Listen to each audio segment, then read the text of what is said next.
ഇന്നത്തെ റെസിപ്പി കുറച്ച് വെറൈറ്റി ആയിട്ടുള്ള ഉള്ളിൽ കുറച്ച് വ്യത്യസ്തമായിട്ടുള്ള ഫില്ലിങ്സ് ഒക്കെ വെച്ചിട്ടുള്ള ഒരു അടിപൊളി ഈവനിങ് സ്നാക്കിൻ്റെയാണ്. ഉണ്ടാക്കിയെടുക്കാൻ നല്ല എളുപ്പമാണ്, അതുപോലെ തന്നെ കഴിക്കാനായാലും അടിപൊളി ടേസ്റ്റാണ്. അപ്പോൾ എങ്ങനെയാണ് ഈ ഒരു 4 മണി പലഹാരം തയ്യാറാക്കിയിട്ടുള്ളത് നോക്കാം. അതിനു മുന്നേ ആയിട്ട് ചാനൽ സബ്സ്ക്രൈബ് ചെയ്യാത്തവരുണ്ടെങ്കിൽ സബ്സ്ക്രൈബ് ചെയ്യാൻ മറക്കരുത്. തൊട്ടടുത്തുള്ള ബെല്ലൈക്കണും കൂടെ ഒന്ന് ക്ലിക്ക് ചെയ്താൽ പുതിയ വീഡിയോസിൻ്റെ നോട്ടിഫിക്കേഷൻസ് ഒക്കെ പെട്ടെന്ന് തന്നെ കിട്ടുകയും ചെയ്യും. അപ്പോൾ ഈ ഒരു സ്നാക്ക് തയ്യാറാക്കി എടുക്കാൻ വേണ്ടിയിട്ട് ആദ്യം തന്നെ ഇതിലേക്ക് ചെറിയൊരു ഫില്ലിങ്സ് റെഡിയാക്കി എടുക്കണം. അപ്പോൾ അതിന് വേണ്ടിയിട്ട് ഒരു നോൺ സ്റ്റിക്കിൻ്റെ പാൻ സ്റ്റൗവിൽ വെച്ചിട്ടുണ്ട്. എന്നിട്ട് അതിലേക്ക് ഒരു 1.5 ടേബിൾ സ്പൂൺ നെയ്യ് ഒഴിച്ചു കൊടുക്കും. ഇനി ഇതിലേക്ക് പഴം ചെറുതായിട്ട് കട്ട് ചെയ്തിട്ട് ഇതിലേക്ക് ചേർത്ത് കൊടുക്കണം. ഞാനിപ്പോൾ പാകം പഴുപ്പായിട്ടുള്ള 2 നേന്ത്രപ്പഴം ഇതുപോലെ ചെറുതായിട്ട് കട്ട് ചെയ്ത് എടുത്തിട്ടുണ്ട്. അപ്പോൾ അതും കൂടെ ചേർത്ത് കൊടുക്കാം. പഴം വെച്ചിട്ട് തന്നെ ചെയ്തെടുക്കണം എന്നില്ല, നമുക്ക് ഇഷ്ടമുള്ള ഫില്ലിങ്സ് ചെയ്തെടുക്കാം. അപ്പോൾ പഴം നെയ്യിൽ കിടന്നിട്ട് ചെറുതായിട്ടൊന്ന് കളറൊക്കെ മാറി വഴന്ന് വന്നാൽ ഇനി ഇതിലേക്ക് തേങ്ങ ചിരകിയതാണ് ചേർത്ത് കൊടുക്കുന്നത്. ഏകദേശം ഒരു 1/4 കപ്പ് തേങ്ങ ചിരകിയത് ചേർത്ത് കൊടുക്കാം.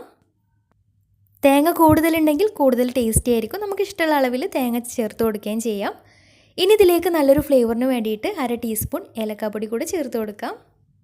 അപ്പോൾ തേങ്ങയൊക്കെ നന്നായിട്ട് മിക്സായിട്ട് കിട്ടിയാൽ ഇനി ഇതിലേക്ക് മധുരത്തിന് വേണ്ടിയിട്ട് ശർക്കരപ്പൊടിയാണ് ചേർത്ത് കൊടുക്കുന്നത്. ശർക്കരപ്പൊടിക്ക് പകരം പഞ്ചസാര ചേർത്ത് കൊടുത്താലും മതിയാവും. അപ്പോൾ മധുരം നോക്കിയിട്ട് പാകത്തിന് ശർക്കരപ്പൊടി ചേർത്ത് കൊടുക്കാം. ഞാനിപ്പോൾ ഇതിലേക്ക് ഒരു 5.5 ടേബിൾ സ്പൂൺ ശർക്കരപ്പൊടി ചേർത്ത് കൊടുത്തിട്ടുണ്ട്. അപ്പോൾ പഴത്തിൻ്റെ മധുരമൊക്കെ നോക്കിയിട്ട് പാകത്തിന് ടേസ്റ്റ് നോക്കിയിട്ട് മധുരം ചേർത്ത് കൊടുക്കാം. പിന്നെ ശർക്കരൻ്റെ ഫ്ലേവർ ഇഷ്ടമില്ലാത്തവർക്ക് വേണമെങ്കിൽ പഞ്ചസാര വെച്ചിട്ടും ചെയ്തെടുക്കാം. പഞ്ചസാരയായാലും നല്ല ടേസ്റ്റ് തന്നെയാണ്. കൂടെ തന്നെ ഇതിലേക്കൊരു 4 ടേബിൾ സ്പൂൺ അവിലും കൂടെ ചേർത്ത് കൊടുക്കുന്നുണ്ട്. വെള്ള അവിലായാലും ബ്രൗൺ കളർ അവിലായാലും ഒന്നും കുഴപ്പമില്ല, നമുക്ക് ഇഷ്ടമുള്ള അവിൽ ചേർത്ത് കൊടുക്കാം. അപ്പോൾ അതും കൂടെ ചേർത്തിട്ട് നന്നായിട്ട് എല്ലാം കൂടെ നന്നായിട്ടൊന്ന് മിക്സാക്കി എടുക്കാം. അപ്പോൾ ഇത്രയേ ഉള്ളൂ, നമ്മുടെ ഫില്ലിങ്സ് റെഡി ആയിട്ടുണ്ട്. ഇനി ഫ്ലെയിം ഓഫ് ചെയ്തിട്ട് ഇതൊരു ബൗളിലേക്ക് മാറ്റാം. ഇനി ഇതേ പാൻ തന്നെ ഒന്ന് കഴുകിയിട്ട് അതിലേക്ക് 2 കപ്പ് വെള്ളം ഒഴിച്ചു കൊടുക്കാം. എന്നിട്ട് അതിലേക്ക് പാകത്തിനൊരു നുള്ളു ഉപ്പും അതുപോലെ തന്നെ മധുരത്തിന് ആവശ്യമായിട്ടുള്ള 2 ടേബിൾ സ്പൂൺ പഞ്ചസാര കൂടി ചേർത്ത് കൊടുക്കാം. ഇനി ഈ വെള്ളം നന്നായിട്ടൊന്ന് തിളച്ച് വരട്ടെ. വെള്ളം നന്നായിട്ട് തിളച്ച് വന്നാൽ ഇനി ഇതിലേക്ക് 1.5 കപ്പ് റവ ചേർത്ത് കൊടുക്കാം.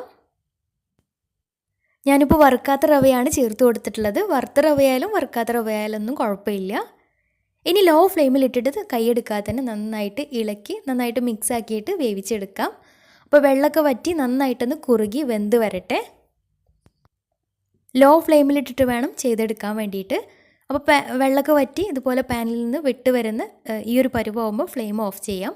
ഇനി ഇത് ചെറുതായിട്ടൊന്ന് ചൂടാറി കിട്ടണം. അപ്പോൾ റവ ചെറുതായിട്ടൊന്ന് ചൂടാറി കിട്ടിയാൽ ഇനി കയ്യിൽ കുറച്ച് എണ്ണ തടവിയിട്ട് ചെറിയ ബോൾസാക്കി എടുത്തിട്ട് ഇതുപോലെ ഒന്ന് പരത്തിയിട്ട് ഇതിൻ്റെ സെൻറ്ററിലായിട്ട് നമ്മൾ നേരത്തെ റെഡിയാക്കി വെച്ചിട്ടുള്ള പഴത്തിൻ്റെ ആ ഒരു ഫില്ലിങ്സ് വെച്ച് കൊടുക്കാം. എന്നിട്ട് 2 സൈഡിൽ നിന്നും ഇതുപോലെ മടക്കി കൊടുത്തിട്ട് ഒന്ന് ബോളാക്കി ഷേപ്പാക്കി എടുക്കാം. ബോളാക്കി ഷേപ്പാക്കി എടുത്തതിന് ശേഷം ഇനി മുകൾ ഭാഗത്ത് ചെറുതായിട്ടൊന്ന് പ്രസ് ചെയ്തിട്ട് നമ്മൾ കട്ട്ലേറ്റിനൊക്കെ റെഡിയാക്കി എടുക്കുന്ന രീതിയിൽ ആ ഒരു ഷേപ്പിൽ റെഡിയാക്കി എടുക്കാം. നമുക്ക് ഇഷ്ടമുള്ള ഷേപ്പിൽ റെഡിയാക്കി എടുക്കാം കേട്ടോ. ഇതുപോലെ ബാക്കിയുള്ളതും ഷേപ്പാക്കി എടുക്കാം. പിന്നെ റവ നന്നായിട്ട് തണുത്തിട്ടുണ്ടെങ്കിൽ കൈ വെച്ചിട്ട് നന്നായിട്ടൊന്ന് കുഴച്ചെടുത്തിട്ട് ഇതുപോലെ ഷേപ്പാക്കി എടുക്കുകയാണെങ്കിൽ ഒന്നും കൂടെ നല്ല കറക്റ്റായിട്ട് നല്ല വൃത്തിയായിട്ട് പൊടിഞ്ഞൊന്നും പോവാതെ കറക്റ്റായിട്ട് കിട്ടുകയും ചെയ്യും. പിന്നെ കയ്യിൽ എണ്ണ തടവിയിട്ട് ചെയ്തെടുക്കുകയാണെങ്കിൽ നല്ല കറക്റ്റായിട്ട് ചെയ്തെടുക്കാനും പറ്റും. അപ്പോൾ ഇതുപോലെ ബാക്കിയുള്ളതും ചെയ്തെടുക്കാം. അപ്പോൾ എല്ലാതും ഇതുപോലെ ഷേപ്പാക്കി എടുത്തു കഴിഞ്ഞാൽ ഇനി ഇതൊന്ന് ഫ്രൈ ചെയ്തെടുക്കണം. അപ്പോൾ അതിന് വേണ്ടിയിട്ട് ഒരു പാന് സ്റ്റൗവിൽ വെച്ചിട്ടുണ്ട്. എന്നിട്ട് ഇതിലേക്ക് ഫ്രൈ ചെയ്യാൻ ആവശ്യമായിട്ടുള്ള ഓയിൽ ഒഴിച്ചു കൊടുക്കാം. ഓയിൽ നന്നായിട്ട് ചൂടായിട്ട് വന്നാൽ ഇനി ഇതിലേക്ക് ഓരോന്നായിട്ട് ഇട്ടിട്ട് ഫ്രൈ ചെയ്തെടുക്കാം.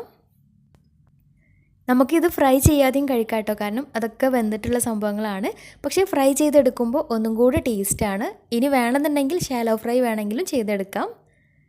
ഞാനിപ്പോൾ ഏതായാലും ഡീപ്പ് ഫ്രൈ ആണ് ചെയ്തെടുക്കുന്നത്. ഇങ്ങനെയാകുമ്പോൾ ഒന്നും കൂടെ നല്ല ടേസ്റ്റാണ്.